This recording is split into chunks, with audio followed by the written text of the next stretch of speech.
Ça va bien? On y va. Nous guider. La forme? Allez, Allons-y. Bonjour.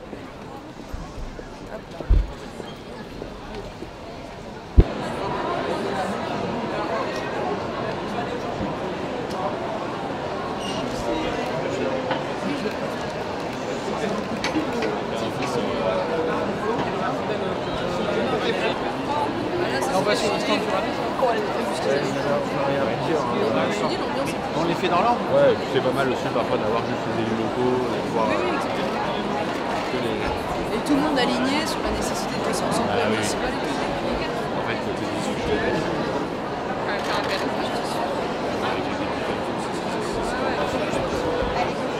Mais non, mais attends.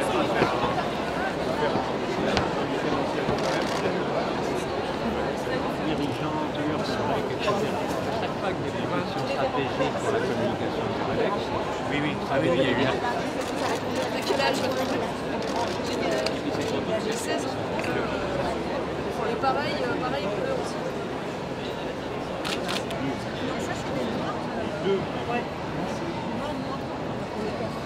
Jean-Marc Herman, député de l'Aisne. Enchanté, bonjour madame. Député de Val d'Oise. Alors, quelles sont vos fonctions alors chez Duralex? Alors moi je suis responsable des ventes food service. Food service c'est tout ce qui est café, hôtel, restaurant, c'est ce qui se fait pas dans les hyper, les super. Voilà, c'est on est en pur B2B. Mais comme on est peu nombreux, on est en train de redémarrer en scope, on met toute Parce que là, vous avez la main à la pâte. combien de salariés là, qui sont partis dans l'aventure pour la... Alors après la récupération? on n'est pas loin de 140. Ouais, quand même. 140 sociétaires qui ont investi dans l'entreprise pour redémarrer en forme de scope. Oui. Et alors quelles sont vos marges là pour éviter ce qui s'est passé par le passé, c'est-à-dire essayer de retrouver des marchés dès que vous avez... Alors, le fait de repartir en scope, déjà, il me préserve de décisions purement économiques d'un propriétaire qui serait 100% actionnaire. Là, l'entreprise appartient aux salariés, donc on est quelque part maître de notre destin, à la concurrence de... Oui, vous acceptez peut-être de renoncer à quelques marges s'il faut, tant que vous pouvez préserver les emplois et que... Et après, tactiquement, là, on remet en place, on restructure tout le marché français. Voilà, parce qu'il nous manquait des collègues, il nous manque des ressources et des compétences. Et la deuxième étape, c'est de remettre en place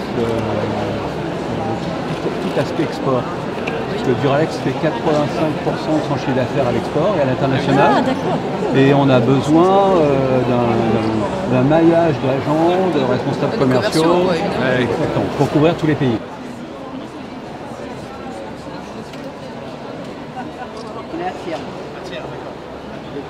C'est quel département? 63. 63, putain. Ah bah oui, d'accord. Ouais. C'est ce que vous faites à l'Élysée, là, c'est ça? Exactement. C'est le toit à beurre et les... Oui. Ah, pardon? C'est que ça sert à quoi? Non? Patronage, Oui, fromage épais. Fromage résistant. exactement. Le fromage Et en Auvergne, on met des beurres. on a des plats durs et des plats moins durs. C'est ça. Et ça, c'est... On était chez vous il n'y a pas très longtemps, on était à Cournon pour la Oui, fête de salon d'élevage. Ouais. salon d'élevage, Ils sont hyper ouais. légers, Ils sont trois. Il y a un très bel événement d'ailleurs. Oui, oui, qui est national, voire peut-être même Il y avait des très beaux couteliers aussi. international.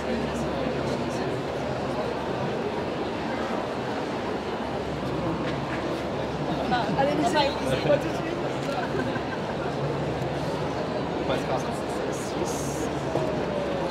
Ouais, mais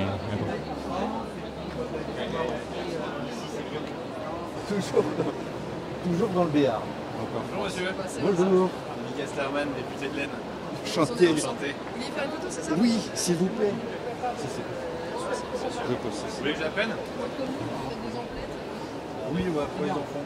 Pour les enfants, j'essaie de...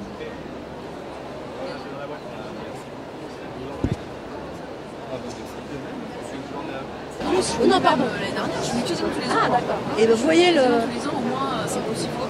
il y a toujours autant de monde. Il y en a même Ah ouais, de plus c'est en super. plus en réalité. Parce que moi, le premier salon que j'avais fait, c'est quand j'étais député, donc c'est il y a au moins 10 ans. Et en Ouais. fait, c'était déjà un beau salon, mais ça restait là d'année en année, il y a des exposants, le monde et tout, c'est dingue. Ouais. Je sens qu'il y a une belle effervescence autour du Made in France. Bien c'est ça sûr. qui est sympa. On a commencé à 78 exposants et aujourd'hui nous sommes 1000 exposants et 15 000 visiteurs accueillis il y a 12 ans et on en attend plus de 100 000 lors de ces 4 jours.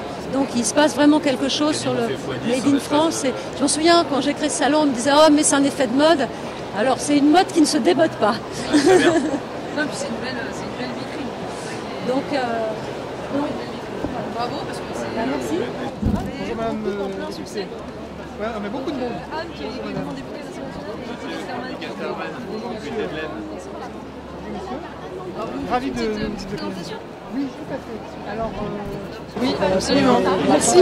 qui est maman aussi là, pourquoi pas, Tout le monde est maman. Et alors du coup, vous êtes où? Vous produisez où? Trouvé dans les... 35-38. Et du coup, en fait, toute l'équipe est là. Enfin, c'est que les salariés de la boîte. Et du coup, ce qui est sympa, c'est qu'on est aussi entreprise qui appartient à ses salariés. Donc tous les salariés sont actionnaires de la boîte. On vient de chez Duralex qui sont aussi dans cette situation. Même modèle de reprise Ah, c'est génial. Donc c'est un modèle qui fonctionne. Ah ouais, non, l'engagement, zéro turnover. Depuis que vous avez récupéré ces marques et que vous vous êtes développé, ça fonctionne, vous êtes content de... Oui, alors on a une très belle croissance. Merci à tous nos consommateurs parce qu'ils sont incroyables. Là, on est assaillis. Donc c'est... Et vous vendez quoi? En grande surface? En grande surface, voilà, en grande surface, un tout petit peu à l'export et puis aussi sur Amazon. C'est produit à Boulogne-sur-Mer et la poudre vient d'être rapatriée et elle est produite à côté de Lisieux. D'accord. Voilà. Et donc aujourd'hui, c'est quoi vos sujets à vous? Une petite angoisse sur l'augmentation des impôts potentiels sur les entreprises? Alors ouais, le sujet, il y a quand même effectivement les impôts. Il y a aussi tout le sujet d'avoir les moyens financiers pour importer de nouvelles technologies en France. Là par exemple, on a les technologies de la lessive liquide, de la poudre, il manque les petites capsules, probablement vous connaissez.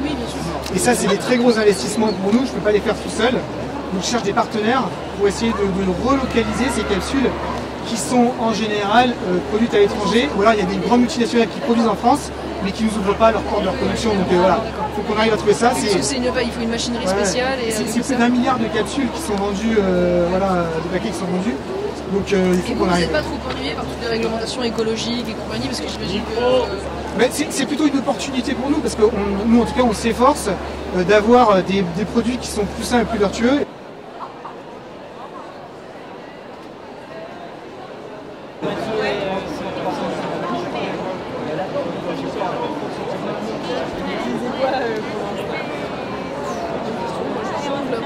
Alors moi j'ai les lindars, j'ai les couches culottes là. Ouais, je me renseigne.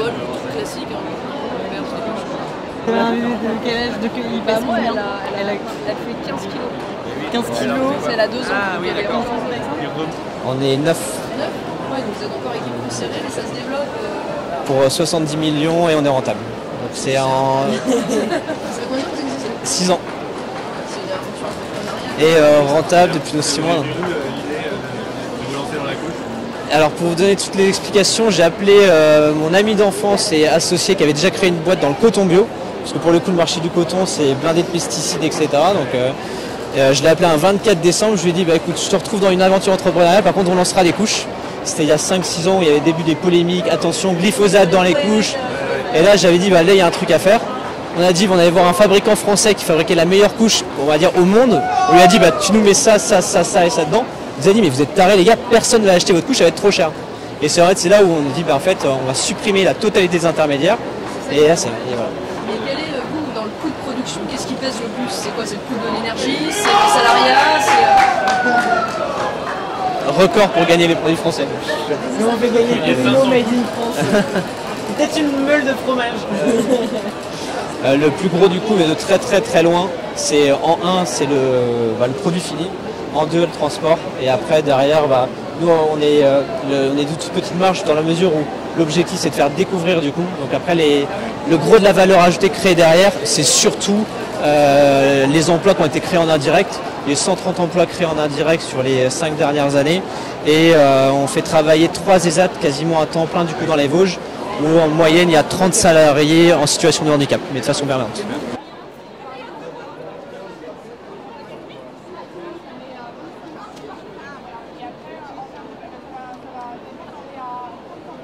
Madame la députée, vous êtes ici au salon Made in France.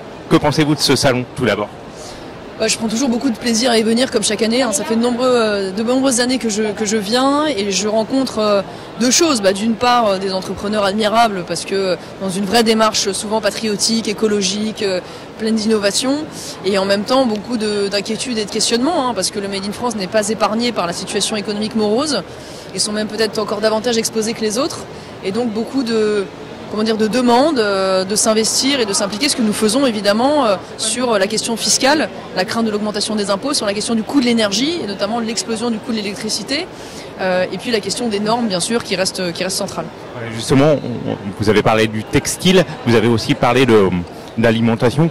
On a l'impression, enfin les consommateurs ont l'impression que le textile c'est made in chinois entre guillemets, et puis l'alimentation également, les poulets ukrainiens notamment.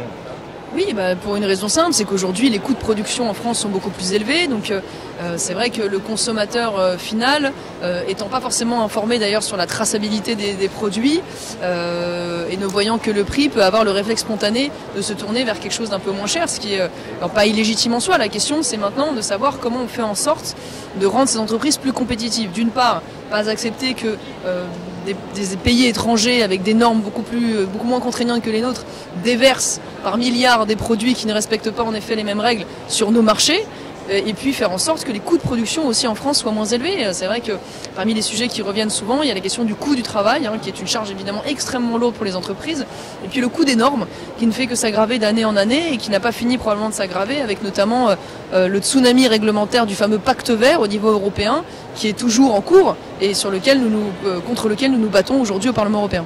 Merci Madame la Merci députée.